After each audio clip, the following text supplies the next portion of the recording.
Bonjour et bienvenue dans ce nouveau super quick tutoriel de Scratch. Alors aujourd'hui, je voudrais vous parler d'une option un peu inconnue qui se trouve dans Matrix. Alors ici, j'ai un groupe de plans. Je vais prendre celui-ci. Vous pouvez voir que c'est un plan qui a déjà été partiellement étalonné. Je vais aller dans Matrix. Voilà, donc j'ai d'abord ajusté le rouge du fond et puis rajouter une vignette par-dessus. Que voilà. Et ce que je voudrais faire maintenant, c'est en fait ajuster un tout petit peu les lèvres du chanteur qui sont là, vous voyez. Donc, je pourrais évidemment utiliser un quilleur. Mon problème, ça va être que les lèvres donc voisinent avec des tons chers, avec des skin tones, donc ça risque d'être un petit peu touchy à ajuster.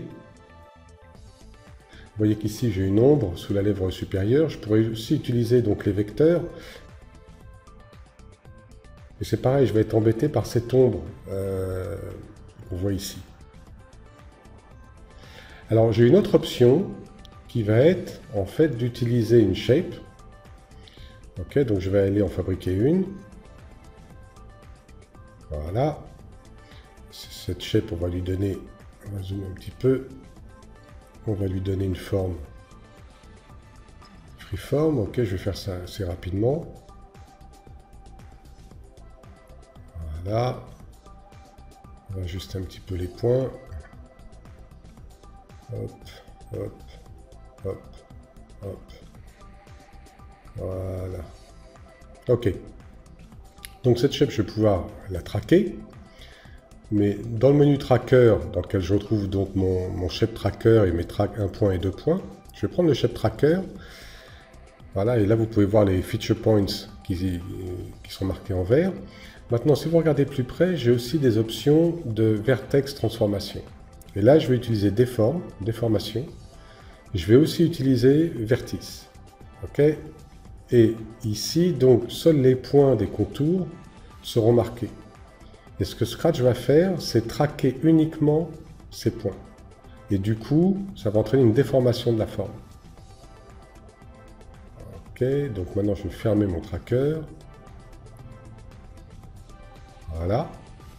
Donc ça suit, j'ai bien une déformation. C'est assez rapide à mettre en place.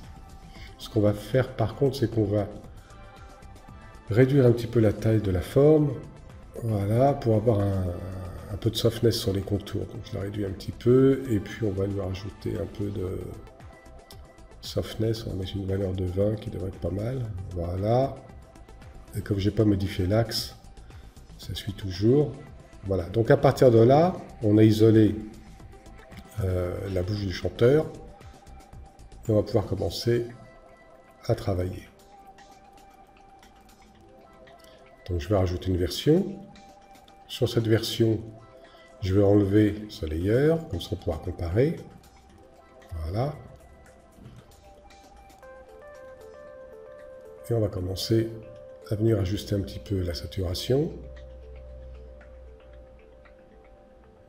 Ok. Voilà, je passe en mode overlay pour qu'on voit mieux. Je compare avec ma version. Voilà, pour qu'on voit bien la différence. On va zoomer un petit peu plus.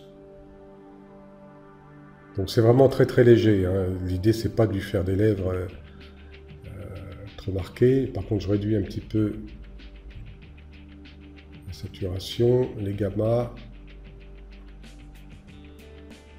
Voilà. Ça me paraît pas mal.